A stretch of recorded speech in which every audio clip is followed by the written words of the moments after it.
Olá, amigos do canal Redemptoris Mater. Sejam muito bem-vindos. Neste final de semana, estamos iniciando o ano litúrgico com o tempo do Advento. Ingressamos agora no ano B, em que a Igreja propõe para os evangelhos de domingo sempre o de São Marcos. O Advento é um tempo de preparação, que dura 4 finais de semana. E essa preparação tem 2 sentidos. O primeiro e mais óbvio é o de preparar-se para o Natal do Senhor, que se segue imediatamente ao Advento. O segundo é o de preparar-se para a segunda vinda de Cristo, o seu segundo Advento. Em razão disto, a primeira metade do Advento foca na segunda vinda de Cristo e a segunda metade foca no Natal. O evangelho deste final de semana, portanto, é de Marcos, capítulo 13, versículos 33 a 37. E diz assim: Ficai de sobreaviso, vigiai, porque não sabeis quando será o tempo. Será como um homem que, partindo em viagem, deixa sua casa e delega sua autoridade aos seus servos, indicando o trabalho de cada um, e manda ao porteiro que vigie.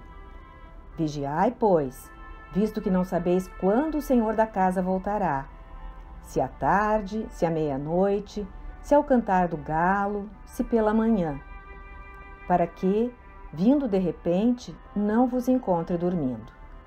O que vos digo, digo a todos: vigiai.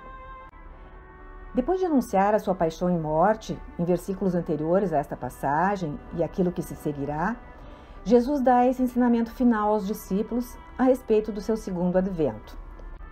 São as últimas palavras que temos do ministério público de Jesus em Marcos, antes de começar a narrativa da paixão.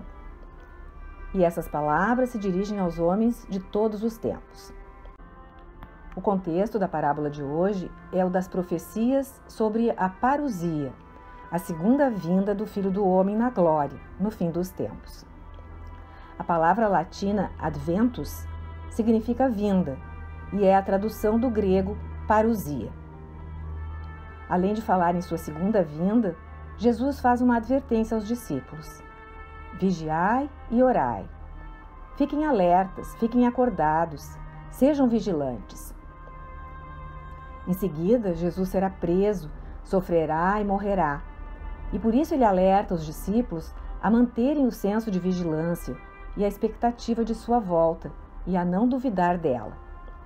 Ele quer que os discípulos se preparem pela oração, porque não sabem o dia nem a hora em que acontecerá, como Jesus sempre disse nas suas pregações. Diferentemente de tantos outros profetas e figuras apocalípticas, inclusive nos dias de hoje, como aqueles que predisseram a volta de Cristo para 2000, depois para 2012 e assim por diante. Para ilustrar todo esse ensinamento, é que Jesus conta a pequena parábola de hoje, do patrão que sai em viagem. A volta do Filho do Homem será como um homem que vai viajar e deixa a seus empregados as instruções do trabalho que cada um deverá fazer enquanto ele estiver fora. Além disso, Jesus também manda que o porteiro cuide da porta e fique de guarda. Esse patrão é símbolo do próprio Cristo e os empregados simbolizam os discípulos, que cuidarão da casa. Um deles, o porteiro, tem a missão especial e própria de vigiar e ser o guarda da casa, para evitar a entrada de ladrões, especialmente de noite. E por estar de vigia na porta, será também ele o primeiro a ver o patrão voltando e a recepcioná-lo. A semelhança daqueles marinheiros que, de luneta, perscrutavam a terra à vista nas excursões portuguesas do início da Era Moderna. Hoje, quando planejamos uma viagem, já saímos com a passagem de volta comprada e sabemos quanto tempo ficaremos fora. Além disso, podemos nos comunicar por WhatsApp, celular e outros meios, se por acaso houver alguma mudança de planos.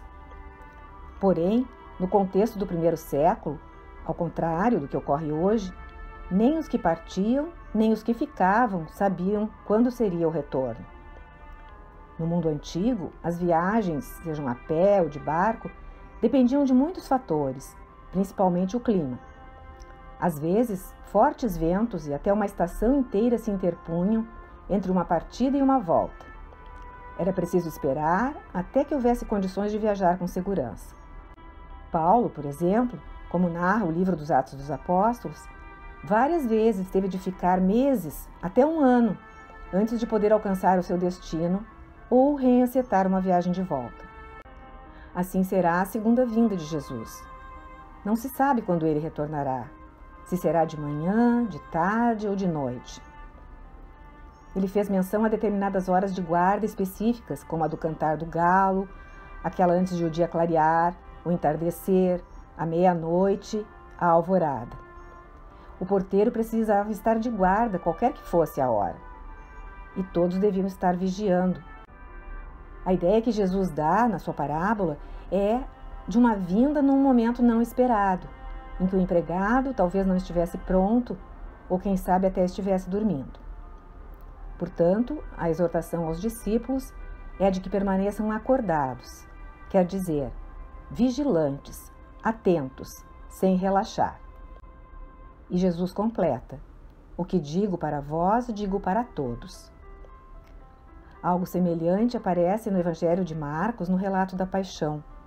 Depois de celebrar a última ceia, no capítulo 14, Jesus vai com os discípulos para o Getsêmani, no Monte das Oliveiras, e sofre a sua agonia, na qual reza intensamente ao Pai.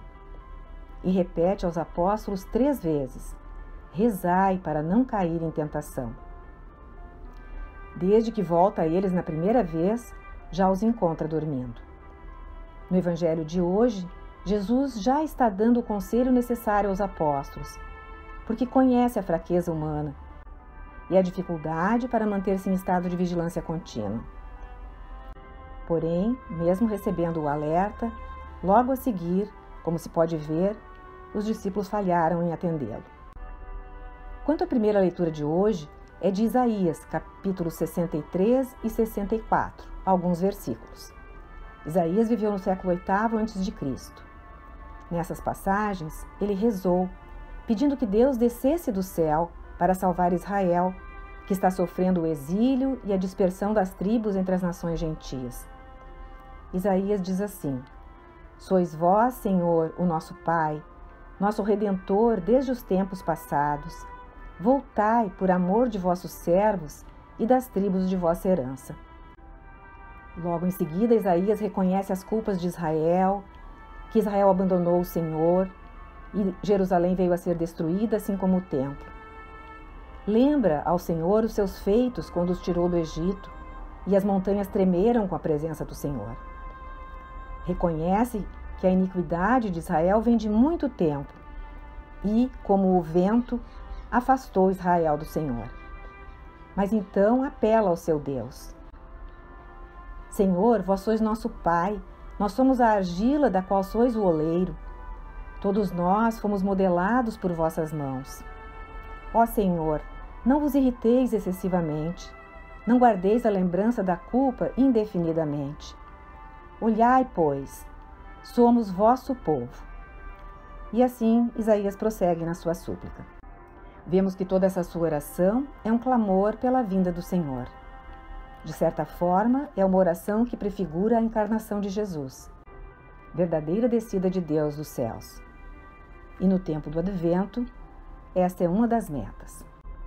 Também é muito importante aqui que se trata de uma das 2 únicas vezes no Antigo Testamento em hebraico em que Deus é invocado como Pai, justamente em Isaías 63 e 64. E é importante porque Jesus vai ensinar seus discípulos o mesmo pedido. Pai nosso que estais nos céus, santificado seja o vosso nome, venha a nós o vosso reino. De certa maneira, Jesus ratifica essa passagem de Isaías ao ensinar os seus discípulos a orar. Portanto, essa oração de Isaías é mesmo muito importante. Isaías também pede que venha o Senhor, que venha dos céus abertos para ser o Salvador. Por quê? Porque não apenas Ele é Deus ou o Senhor, Ele é o Pai de Israel, no contexto da aliança.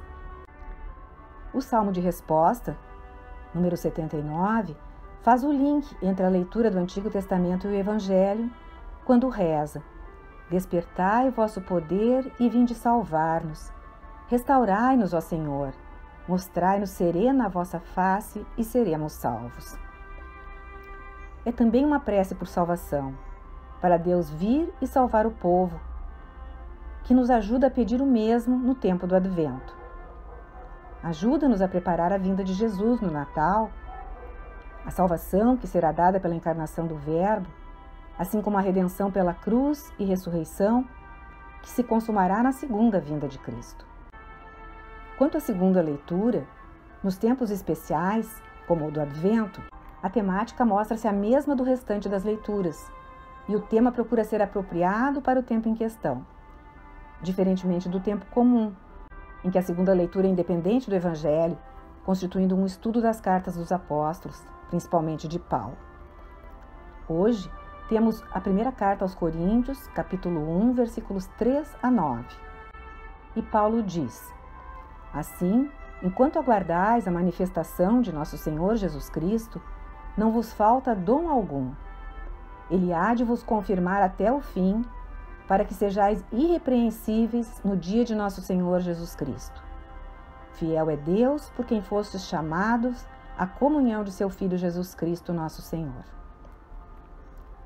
Paulo está falando justamente da manifestação de Cristo na sua segunda vinda, no fim dos tempos, naquilo que era chamado pelo apóstolo em várias passagens de o dia de nosso Senhor Jesus Cristo. Assim é que a Igreja nos propõe começar o ano litúrgico, com todas as leituras apontando para a salvação de Deus, a vinda de Cristo, o seu advento final. Porque em cada ano litúrgico, a Igreja quer conduzir o povo de Deus a renovar sua esperança na volta de Jesus, que é um dos artigos da fé. No creio é professado, que virá a julgar os vivos e os mortos, falando de Jesus. A história de Cristo com seu povo continua, agora através da Igreja e dos sacramentos, porque Ele prometeu ficar conosco todos os dias, até o fim do mundo. E é nesse momento do fim do mundo, em que Ele vier na sua glória, que tudo estará consumado, que a história estará consumada, e Deus será tudo em todos. Para finalizar, vamos olhar para como a tradição viva da Igreja pensava a respeito deste nosso tema. Santo Agostinho explicava a diferença entre o primeiro advento de Jesus, 2020 anos atrás, e o seu advento final, dizendo o seguinte: a primeira vinda de Cristo Senhor foi na obscuridade. A segunda será vista em todo o mundo. Quando ele veio na obscuridade, não o reconheceram, a não ser os seus discípulos. Quando ele voltar abertamente, será conhecido tanto pelos bons como pelos maus. Lá, ele seria julgado. Aqui, ele é que julgará. Os magos reconheceram Jesus, os pastores também, mas a maioria não o conheceu. Na segunda vez, não haverá mais debates ou dúvidas sobre se ele é realmente o Messias, aquele que ele disse ser. Tanto que Paulo já profetizou aos Filipenses no capítulo 2. Na sua segunda vinda, todo joelho se dobrará no céu, na terra e embaixo da terra, e toda língua confessará que Jesus Cristo é Senhor, para a glória de Deus Pai. Com essas reflexões de Santo Agostinho, podemos nos perguntar qual é o nosso entendimento sobre o mistério da segunda vinda de Jesus. Quanto isso faz parte da nossa vida? Se vivemos na fé de que acontecerá e na esperança de que, apesar de todo o mal desse mundo, todos os sofrimentos e tristezas que experimentamos passarão. Esta quer ser a mensagem da Igreja para o tempo do Advento. E o Catecismo da Igreja Católica, que é o compêndio oficial dos ensinamentos da Igreja em matéria de fé e moral, no parágrafo 524, diz assim: ao celebrar cada ano a liturgia do Advento, a Igreja atualiza esta espera do Messias, comungando com a longa preparação da primeira vinda do Salvador. Os fiéis renovam o ardente desejo de sua segunda vinda. Pela celebração da Natividade e do martírio do Precursor, a Igreja se une a seu desejo. É preciso que ele cresça e que eu diminua. De uma certa maneira, portanto, a Igreja quer nos colocar, neste tempo do Advento, nos passos daqueles judeus do primeiro século, que esperavam por séculos ardentemente a vinda do Messias, para que nós hoje confessemos que Jesus é o Salvador, o Messias, o Filho de Deus, e também esperemos ardentemente e vigilantes a sua segunda vinda. Obrigada por terem acompanhado este episódio. Se gostaram, cliquem em seu like, inscrevam-se no canal e acionem o sininho para receber a notificação de outras postagens que venham a ser publicadas.